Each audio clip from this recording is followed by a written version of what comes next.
ಓಂ ಶ್ರೀ ಗುರು ಬಸವಲಿಂಗಾಯ ನಮಃ. ಓಂ ಶ್ರೀ ಗುರು ಬಸವಲಿಂಗ. ಬಸವಣ್ಣ ಧ್ಯಾನಕ್ಕೆ ಮೂಲ, ಬಸವಣ್ಣ ಇಷ್ಟಲಿಂಗದ ಜನಕ, ಬಸವಣ್ಣ ಸಂಸ್ಕೃತಿ ಸಂಸ್ಕಾರದ ತವರು. ಈ ಜಗತ್ತಿನಲ್ಲಿ ಹೆಣ್ಣು ಕೊಡುವವರು ಉಂಟು, ಹೊನ್ನು ಕೊಡುವವರು ಉಂಟು, ಮಣ್ಣು ಕೊಡುವವರು ಉಂಟು. ಆದರೆ ಕಷ್ಟಕ್ಕೆ ಬೆನ್ನು ಕೊಡುವವರು, ಬದುಕಿಗೆ ಬಣ್ಣ ಕೊಡುವವರು, ಬದುಕಿಗೆ ಅರ್ಥ ಕೊಡುವವರು, ಬದುಕಿಗೆ ಜ್ಞಾನದ ಕಣ್ಣು ಕೊಡುವವರು ಎಲ್ಲಿಗೋ ಒಬ್ಬರು, ಶತಮಾನದಲ್ಲಿ ಒಬ್ಬರು ನಮ್ಮ ಬಸವಣ್ಣನಂತವರು.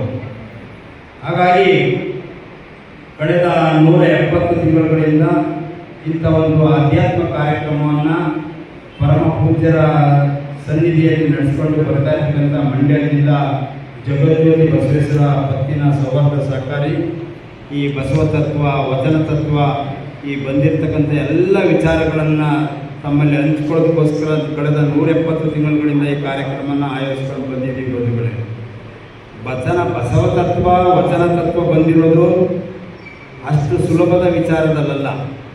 ಪ್ರತಿಯೊಬ್ಬ ಶರಣರು ಆಧ್ಯಾತ್ಮ ಚಿಂತನೆಯಿಂದ, ಆಲೋಚನೆಯಿಂದ, ಶಿವ ಸಾನ್ನಿಧ್ಯದಿಂದ ನಮ್ಮೆಲ್ಲರಿಗೂ ಬಸವ ತತ್ವವನ್ನು ಪ್ರಚುರಪಡಿಸಿದ್ದಾರೆ. ಏಕೆಂದರೆ ಪ್ರತಿದಿನ ಬಸವಾದಿ ಶರಣರು ಅನುಭವ ಮಂಟಪದಲ್ಲಿ ಒಂದೇ ಕಡೆ ಸೇರಿ ಈ ಚಿಂತನ ಮಂಥನವನ್ನು ಮಾಡಿರೋ ಪ್ರಯುಕ್ತ ನಮಗೆಲ್ಲರೂ ಬಸವ ತತ್ವ, ವಚನ ತತ್ವಗಳು ಬಂದಿದ್ದಾವೆ ಬಂಧುಗಳೇ.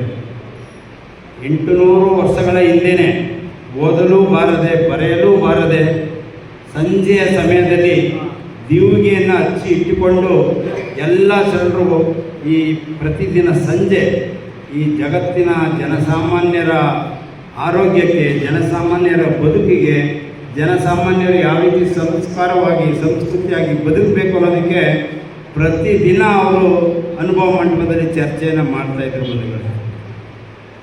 ನಿಮಗೆಲ್ಲ ಗೊತ್ತಿರ್ಬೋದು, ಪ್ರತಿದಿನದ ಸಂಜೆ ಅಂದರೆ ಇವತ್ತು ಏನಾಗಿರ್ತದೆ, ತಾಯಂದರೆಲ್ಲ ಧಾರಾವಾಹಿ ಹುಡುಕೊಂಡು ಹೋಗಿರ್ತಾರೆ. ಇನ್ನು ಬಾಕಿಯವರು ಸಂಜೆ ಆಯಿತು ಅಂದರೆ ಎಲ್ಲಿಗೆ ಹೋಗ್ತಾರೆ ಅಂತ ನಿಮಗೆಲ್ಲರಿಗೂ ಗೊತ್ತಿರೋ ವಿಚಾರನೇ.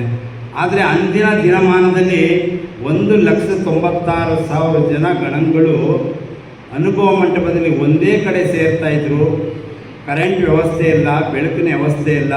ಪ್ರತಿಯೊಬ್ಬರು ತಮ್ಮ ತಮ್ಮ ಮನೆಗಳಿಂದ ಒಂದೊಂದು ದೀವಿಗೆಯನ್ನು ತಂದು ಇಟ್ಕೊಂಡು ಆ ದೀವಿಗೆಯ ಮುಂದೆ ಕೂತ್ಕೊಂಡು ಈ ಸಮಾಜದ ಜನರು ಯಾವ ರೀತಿ ಬದುಕಬೇಕು, ಇವರು ಸಂತೋಷದ ಜೀವನವನ್ನು ಯಾವ ರೀತಿ ಬದುಕಬೇಕು, ಇವರ ನೆಮ್ಮದಿಯ ಜೀವನವನ್ನು ಯಾವ ರೀತಿ ಬದುಕಬೇಕು, ಇವರ ಜೀವನದ ಬದುಕನ್ನು ಹೇಗೆ ಆಯ್ಕೆ ಮಾಡಬೇಕು ಅಂತ ಚಿಂತೆ ಮಾಡ್ತಾಯಿದ್ರು, ಮಂಥನ ಮಾಡ್ತಾಯಿದ್ರು ಬಂಧುಗಳೇ. ಇದು ಅನುಭವ ಮಂಟಪದ ವಿಚಾರ. ಸಂತೋಷ ಆಗುತ್ತೆ. ಈಗ ನಮ್ಮ ಎಡಬಲದಲ್ಲಿ ಇಬ್ಬರು ವ್ಯಕ್ತಿಗಳು ಕೂತ್ಕೊಂಡಿದ್ದಾರೆ. ಒಬ್ಬರಿಗೆ ಮದುವೆ ಆಗಿ 37 ವರ್ಷ, ಆಕೆಯನ್ನು ಕೆಳಗೆ ಕೂತಾರೆ. ಏನು ಸ್ಟೇಜ್ ಬರ್ತಾರೆ ಅವರು. ದೇವಣ್ಣವರು ಕುಟುಂಬಕ್ಕೆ ಇವತ್ತು 37ನೇ ವರ್ಷದ ವಿವಾಹ ವರ್ಧಂತ್ಯುತ್ಸವ. ಮತ್ತೊಬ್ಬರು ನಮ್ಮ ಅಧ್ಯಕ್ಷರು, ಅವರು 64 ವಸಂತಗಳನ್ನು ಕಳೆದು 65ನೇ ವಸಂತಕ್ಕೆ ಪದಾರ್ಪಣೆ ಮಾಡಿದ್ದಾರೆ.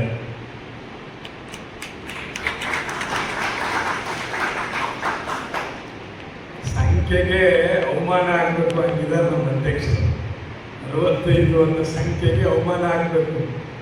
ಆ ಥರ ನೋಡಿ ಎಷ್ಟು ಚೆನ್ನಾಗಿದ್ದಾರೆ.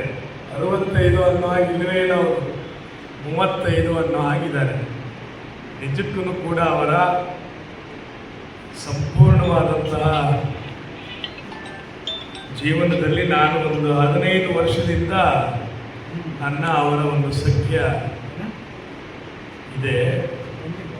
ಅವರ ಚಟುವಟಿಕೆಗಳನ್ನೆಲ್ಲ ಗಮನಿಸ್ತಾ ಇದ್ದರೆ ನನಗನ್ನಿಸ್ತದೆ, ಒಬ್ಬ ಮನುಷ್ಯ ಮರತ್ರ ಹೇಗೆ ಮಾನವನಾಗ್ತಾನೆ, ಬಸವಾದಿ ಪ್ರವೃತ್ತರು ಹೇಳೋ ಹಾಗೆ ಅರಿತರೆ ಅವನು ಶರಣನಾಗ್ತಾನೆ ಅಂತ ಹೇಳ್ತಾರೆ. ಅರಿತಡೆ ಶರಣ, ಮರೆತರೆ ಮಾನವ.